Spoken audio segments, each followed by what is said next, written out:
6 people were shot at the Little Earth housing complex. We are by the Little Earth community. Minneapolis police are searching for the person who shot and killed a 20-year-old man and an 8-month-old baby. When I got shot, I think 4 or 5 of us, our families got raided. I get a knock on my door, see a bunch of military-style guns. It's been getting kind of scary with gunshots here. How often does someone hear gunshots here? And every other night, maybe. They executed him in the parking lot over here. Shortly after that, a 911 call came in about a shooting in that area. Officers located a 13-year-old boy in a yard who had been shot in the head.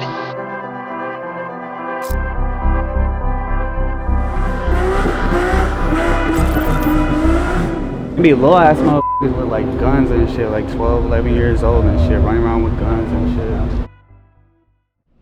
Let's cover how the Little Earth Housing Project came to be. The Indian Relocation Act of 1956 was signed into law, and the intent of the bill was to encourage natives to leave their reservations, go into the cities, and quote, assimilate into society. When this was signed into law, thousands of natives flocked from reservations to the cities under the promise of a good paying job and economic mobility. Many natives from Midwestern tribes, like the Lakota for example, relocated to the city of Minneapolis. These folks were paid to leave their reservation, but once they got to the city, they found themselves cut off from the support system of family and community that their reservation had provided. In 1973, the Little Earth Project was founded as a response to the housing discrimination that many natives faced. Although not officially a reservation, the 90% native population of Little Earth lead many to perceive it as such. The nearly 2.5 square mile of housing project is home to 1,500 people, and over 39 different tribes are represented in this population. This is a place of yin and yang in which it has both a very tight-knit community, but also frequent violence and chaos. The instability is not surprising when you consider the high rates of unemployment, alcoholism, and the fact that 94% of the population is living under the poverty line. Today, we go boots on the ground in Little Earth, the only native housing project in the US, and we move through the neighborhood, talk through the residents, and get a feel for what everyday life is like. Let's dive in.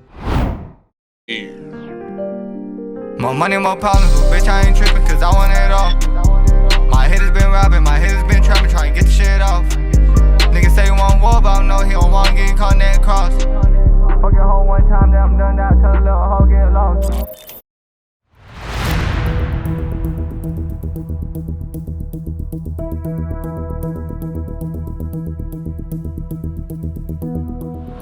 Tommy. Frankie, how you doing? Nice to meet you, man. How are you? Doing good, bro. Hey, what's up, Good, Travis? What's up, y'all? Nice to meet you, bro. Nice to meet you, too. Bro, I've been waiting for, opportunity to spotlight my neighborhood here, bro. Yeah. It's one of a kind, bro. It's unique, you know what I mean? It's one of a kind in the country. The only indigenous based Section 8 housing in the United States. I grew up right here in this second house right here. It's quite the experience here, bro. You get a little bit of everything. It didn't always look like this either. There was, these fences and stuff weren't up always, but as crime got, worse and stuff, they put them up. Police are reporting a 13-year-old boy was shot in the head last night. 6 people were shot at the Little Earth housing complex. Police tell us the shooting happened during a fight. Minneapolis police are investigating a shooting that left 1 man dead and a juvenile wounded at the 2400 block of Ogama Place. That was about 12:20 this morning.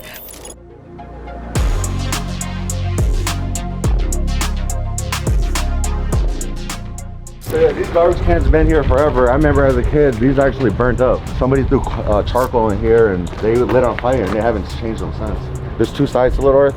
There's 7 clusters here. This is cluster 1 right here. The cluster 2 is right here, and then they have apartment buildings down here. So yeah, right here, the dude, I guess he was high, fighting his own demons or something, from what I was told, and he ended up burning this entire row right here of houses and stuff. Do you know how recently this all happened? Shit, probably like 3 months ago, maybe? Yeah, 3 months ago. I always got to carry a little Narcan with me just because you never know what you'll run into. I've seen people that are overdosing and I couldn't help them, you know what I mean? A couple of years ago, one of my brothers died actually in my bathroom. Like he overdosed in the bathroom and me and my brother found his body on the toilet. Like it was really difficult because we had to lift him up and pull his pants back up on him. And as we're bringing him down the stairs, his mother knocks on my door, and I didn't know that she knew where I lived even. So it was just like a movie almost. After that, we brought him to the hospital, and yeah, he didn't make it. I wish I had Narcan at the house because of it. So after that incident, like I decided it's best just to keep Narcan with me. You can see people getting high, just just in the broad daylight, just getting high. And it's fentanyl hit this community particularly. For sure, bro. There's at least 1 overdose a day, if not 2, 3, bro. I'm so desensitized to it now. Me and my brother were doing the math on like how many people we knew in the community that we grew up with personally to have a relationship with them. And we think close range to 65 to 70 people that we know personally had a relationship with that have passed away and are no longer with us anymore. It's pretty heartbreaking, bro. There's a lot of people we grew up with that are no longer here, bro. So, yeah, I don't know. Are you sober? Oh yeah, I don't drink, I don't play with my nose, I don't needles.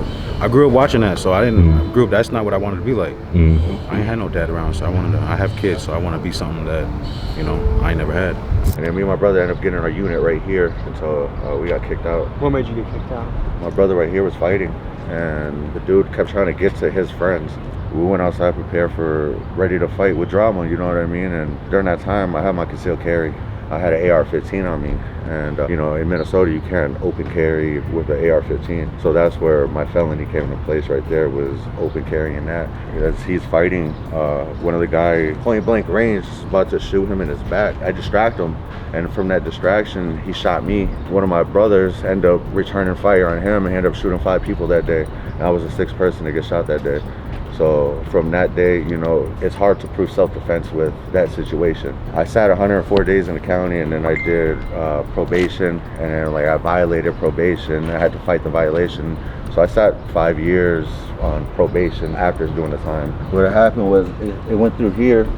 It missed my Achilles tendon and missed my ankle, both by just centimeters. That's lucky. Yeah, I had to teach myself how to walk again, and I'll never ever walk the same. How often does someone hear gunshots here? And every other night, maybe. You might hear them every day. I don't know, really. Like if you're outside, you'll hear someone like shooting, or someone probably testing out their gun or some shit. Testing it out. Yeah, they do that shit a lot. Did you see the church window over there? Yeah. That's nuts to shoot the church window. How many people here are just kind of like, they just keep their head down, do their 9 to 5, do their thing? Probably about 90% of them. Then they're like the other 10% is probably all their kids. The troublemakers. Yeah, hell yeah. Maybe little ass motherfuckers with like guns and shit, like 12, 11 years old and shit, running around with guns and shit.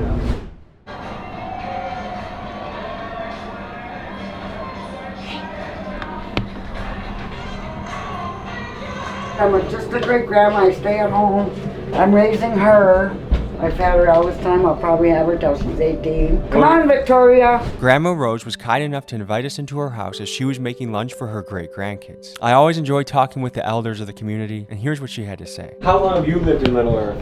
Okay, when I first started coming to Spain, my daughter lived on the corner end here. She was here for like about 12 years. I had stayed with her for probably a little over a couple years, and then I got my own place and I lived over at Phillips Towers. And then Little Earth gave me a call and said they had a place open for me. Oh, so you're gonna get on a waiting list to make it to Little Earth? Yeah, she takes almost 5 years, I think, to get in here. And what was it like getting that call that you got in? I was so happy because I really feel a lot more safer here with the people. They really watch out for their elders and stuff. I was like in my 50s when I moved in here. I'm almost 70 now. Little Earth is a unique spot, right? There's nowhere like this in the country. Yeah, we have a lot of different tribes here. What tribe do you trace yourself to? I'm from Grand Portage. Like a couple of my grandsons were involved in the basketball teams here at Little Earth. And yeah, they got some pretty good programs here for the youth.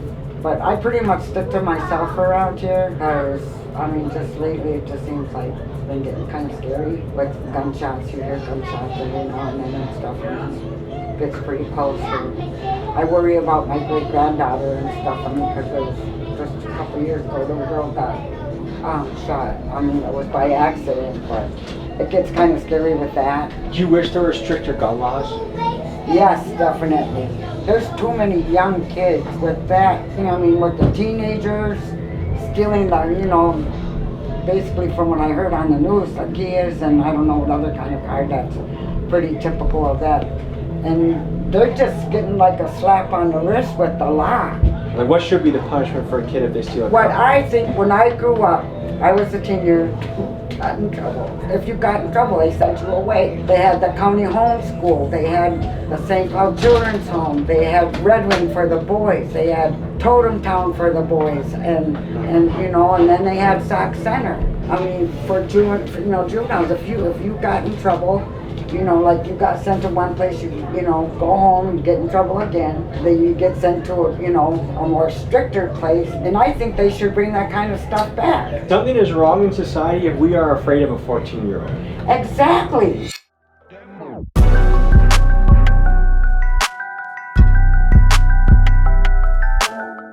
you guys doing today? What's up? I'm just coming from work, getting ready for the classroom, you know, big day tomorrow. You a teacher? I am a teacher, How yep. old? I do 5-year-olds through 12-year-olds. I'm lead teacher right now. How is that? It's really nice, you know, we got everybody from the community, so it's like... Is it a local school? It is, it's just right across there. Okay. Like, is it hard for kids to focus nowadays? It's more like building that relationship with them, you know? It's really nice to just be with them. I mean, it's such a blessing. You can watch a kid grow from a young kid to a young man or a young woman. Exactly. I was actually a former student there, so being able to work there now, it's like being able to relive my childhood and see them too. Like, you're passing the torch. Yep. Just go to show them the bridge real quick. You know, the bridges, man. With all the murals on it? Yep. Yeah, I'd love to see that. That's where they do have a missing and murdered indigenous people wall on that one, so we can see all the names. And that's big across the country. I'm learning that's a really big thing. Missing and murdered indigenous women. Yep.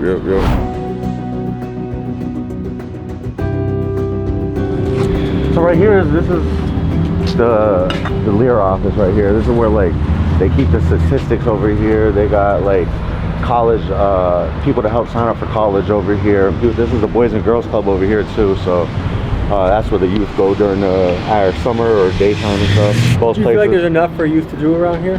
There is, bro. There's definitely enough to do as long as kids are willing to go to it, or you know. So it's there if they want it. Enough, yeah. If it's interesting enough for the kids, then yeah. I don't know when they got when they put these. This is like, you can't even use this anymore. So yeah, you can't. They people get high right here, bro. This is where you get high at, bro. Like if you're rolling up or I don't know, whatever right here. But yeah, this is the spots that they're using to get high at. So right no here. one can even use this bridge anymore. Not no more. You could walk the long way. You can see the roof part. I think there's a camera under one of these walls on like the second floor up here. Yeah, and then on one over here too. On the other side of the street, there's cameras facing it. And then is there still a camera under it? I thought they had one under one of these. I'm not sure, but basically it's ran under CCTV, bro. He used to work dispatch. Yeah, yep. You've seen somebody we grew up with get murdered, like literally, like. I just went into work that night actually, and eventually finding out, seeing what happened, and it was unfortunate. You know, somebody got murdered on the other side of the street by these apartments. I never seen someone take death like that. They knew he was gonna die. Yeah, you could. And he just sat down and. And then they point blank executed him. Yeah, basically, yeah. But if I'm being honest, he really accepted death, and you know that's crazy. That was happened in 2018. That was like March 24th. How long did you do that job for? I was only dispatcher there for about maybe a month. You couldn't take it anymore after that? It wasn't that. They stopped. They told me I couldn't work there no more because when he got shot, they just didn't want me to be like behind the cameras, thinking that I'm gonna inside man. Yeah. We should show them across the other side of the bridge where the mural's at, and then like the back of the basketball court shit. A consistent theme we're hearing at Little Earth, and you'll hear at reservations overall around the country, is one of street violence and incarceration. Let's look at the numbers. In Minnesota, natives are 1% of the general population, but make up 10% of the prison population. Nationwide, Native Americans are incarcerated at a 38% higher rate than the national average. And some might ask why? Well, poverty, alcohol and drug addiction, unemployment, and generational trauma is a recipe for frequent violence. The real question is, how do we change course and break the cycle so we can see young men in particular living good, productive lives and making a positive impact on their community? You tell me. So, you just got out? Yeah. How long did you serve? 9 years. That's a long time. Yeah, 9 years. Went down when I was 18, came home when I was 27. What'd you go away for? Shit, buddy. What did that experience teach you? Shit, man. Life's too short. What's the plan now? Shit, man. Try to stay out of jail. All we used to it, stay out. It's a circle effect. People keep going back. I'm not trying to get back, you know. I guess, are you trying to get a paper job? Or are you going to try and just keep it low key in the streets, or what's your plan from there? Yeah, I ain't even got it all figured out right now. I ain't gonna lie to you. I'm just taking it one day at a time. The good thing though, you still are very young. I'm young too, and you can write a new chapter. You know what I mean? And one chapter can look very different from the next. Well, I know you said you're trying to get up. All you so. I appreciate you sharing your story. Thank you, man. Thank you. Yeah, I saw his eyes looking around. Are things hot right now? No. Okay. It's just, bro, being in this neighborhood, bro, it's just, he's hasn't been here 9 years, you know what I mean? You don't and he's know. institutionalized. Yeah, bro, exactly. That's institutionalized, bro. were. For being gone 9 years, I can only imagine what he's feeling after that. And he's less than a week out, right? 4 days, I believe, yeah. So he's just, things are, like he's in a big adjustment period. Yeah, definitely. Yep. He's 9 years trying to- is a long time. Yeah, a long time, bro. Shit. Day in jail is a long time. Dude. Yeah. A week in jail.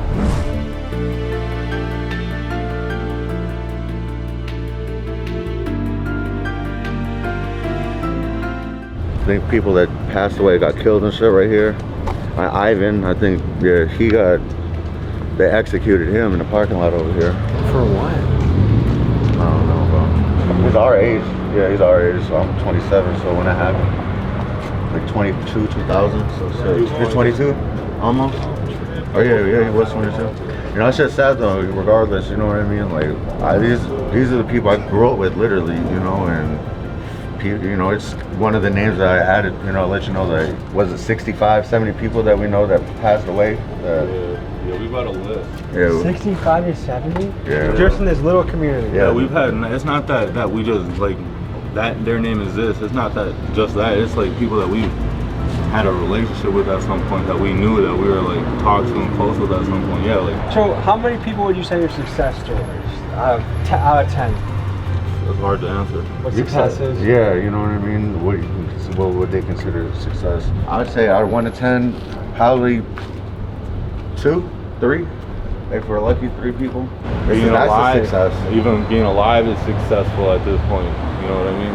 So a lot of people are like, oh, you got to make it out the hood. Is that an attitude here, like you got to make it out of Little Earth, or is it a place that you want to stay and grow old in? You would want to try to get out of here. I mean, I don't look at this as like, all right, I'm settling down, this is it, you know what I mean? We're poor here, so we're used to subsidized housing. Why would we give up paying no rent or $50 rent to go to fair market rent and go struggle somewhere else, when we could just pay little to nothing and stack up and, you know, be good in the hood, you know what I mean? Like, is Section 8 a gift or a curse? both. It's a gift if you use it the right way, you know what I mean? You're able to stack your money up, do what you need to do for your family, and use this help and get out. But it's a curse because you get so comfortable and used to living like that. It gets to be a cycle and it doesn't stop. And then it starts from, you know, drinking and then just experimenting with other drugs and shit, you know, seeing how open drug use is here, that these kids are so exposed to it and they think it's right. They're used to it. There's kids 10, 11 years old getting high off Fetty now, you know what I mean? And that shit. 10 years old? Yeah, bro, it's sad. Even younger than that, bro. But yeah, bro, just like if you look around, bro, there's needles everywhere, bro. There's needle caps, bro, needles. Shit. If you look in there, there's some all up in there. Would you classify yourself as an OG? OG. I can tell, you got the style. Each generation that goes on, culture slips away. Yeah. Like I'm Polish, but I retain no Polish heritage. Do you feel like it's slipping away in the native community too? In some areas, but there's a lot of program. I mean, there's a lot of community members out here keeping it strong and all that shit. Brass knucks, dog. For fun. You mentioned going to the Indian Center? Yeah. Is Indian still someone can say, or is that like a slur, or how does that work? So, bro, me personally, bro, how I feel about it, I don't like to be called Indian, bro. You know what I mean? I don't like to be called Indian because Indians are from India, bro. Christopher Columbus, he was set to go to India, bro. He came here, discovered us, and called us Indians, bro. We're Native American.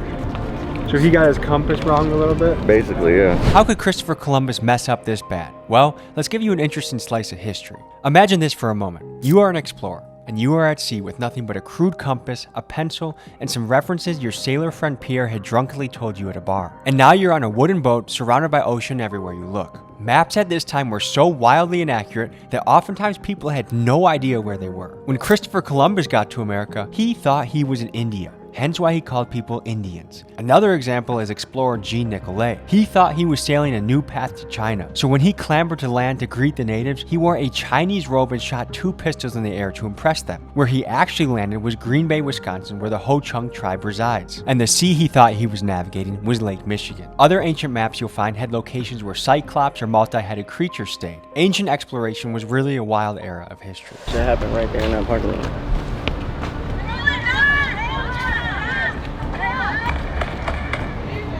Holy right shit. There.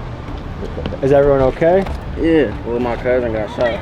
That's wild, dude. My sister recorded that. I lost my video because they banned my Snapchat, but I was right here. We ran this way.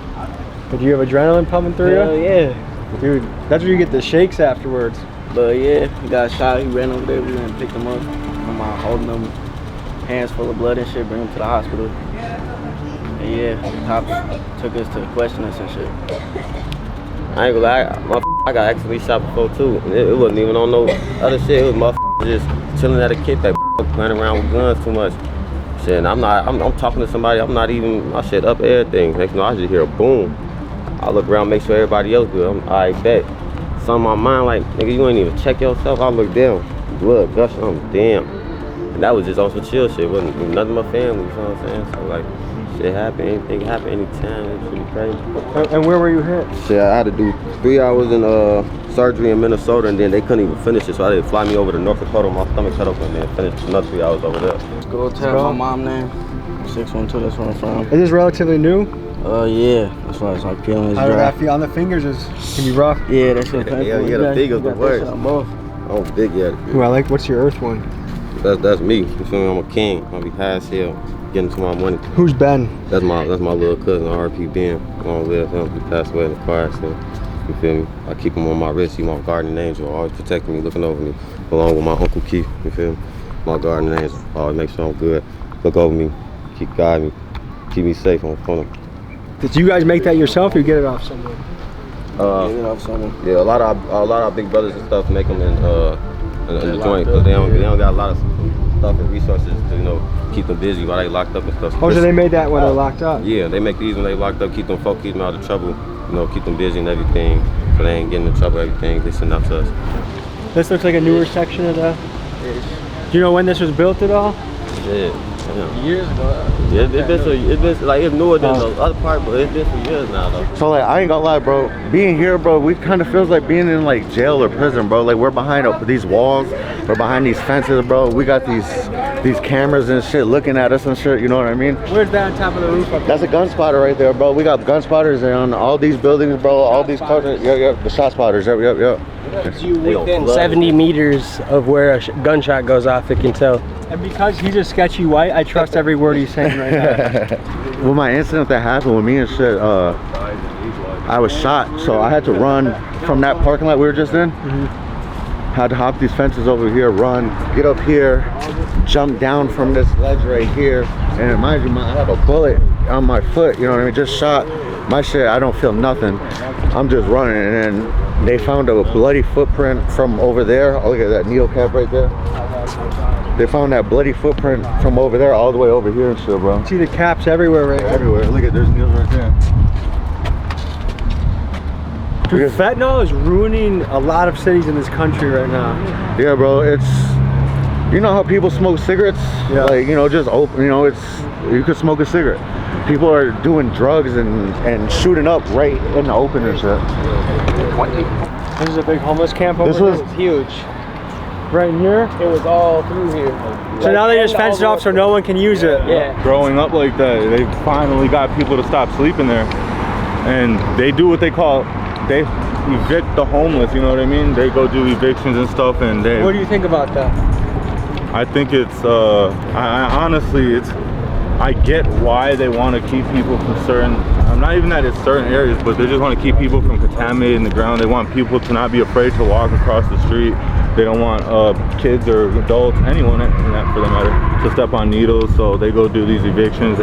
I feel like anyone that gets mad about the homeless getting cleared out just haven't had them live by them before. They haven't, right. My friends from Little Earth wanted to show me the impact of fentanyl in their community, so they walked me past the tent city that has been accumulating in the area. But one thing I was aware of is that Little Earth was beefing with the Somalis just on the other side of the street, and I knew I had active members from Little Earth walking with me at that moment. And just the day before, I had met with the active Somali members of the other side. So that was my motivation for not wanting to stop and casually observe the scene, and instead walk quickly without asking very many questions. I hope you understand. For the last half of the journey, we're coming to the high school. So what are we walking up to? We're walking up to the high school in the neighborhood, the Sis Center. This is where everything goes down. No, I'm just saying. What I really want to show is our wall. is protect our sisters for the MMIW. A lot of that goes down in our community, affects our sisters, our cousins, our aunties, you know, some people so close to us. And these are some of the many few names that victims of that, you know. Overall, Center's a really nice place to be, you know. It's lack of resources, I could say, in our community, but you know, when you really sit down with them, you know, they do have big dreams. Some of them want to be a psychologist, you know, and you'd never think that. It's like more judgment around. Our school's just been thriving lately, I could say. It's been a change. You guys got any GoFundMe for the garden? No. Can you make one? We could do that, yeah. That All would right. be what's up. I'm gonna put the link to the GoFundMe in the description. You want to help grow a community garden for the kids? For the kids, for the families. We want to be able to bring food home, be able to cook with natural ingredients. That's what it's all about, the community, the children, the females, protecting, keeping everybody safe, bringing everybody up together. So we can all be one big, happy family, build off each other. I dig it. So on that note, hey, if you want to bless the GoFundMe, please do. Link is in the description. Let's send some blessings this way, and I appreciate you guys joining me. See you next week. Peace.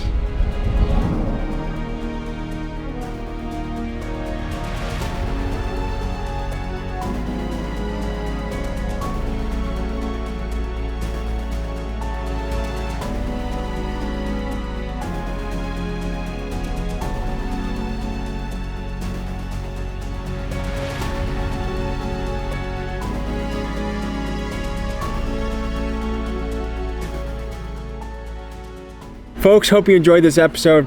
You want to watch another? Here. You want to subscribe? Over here. See you next week.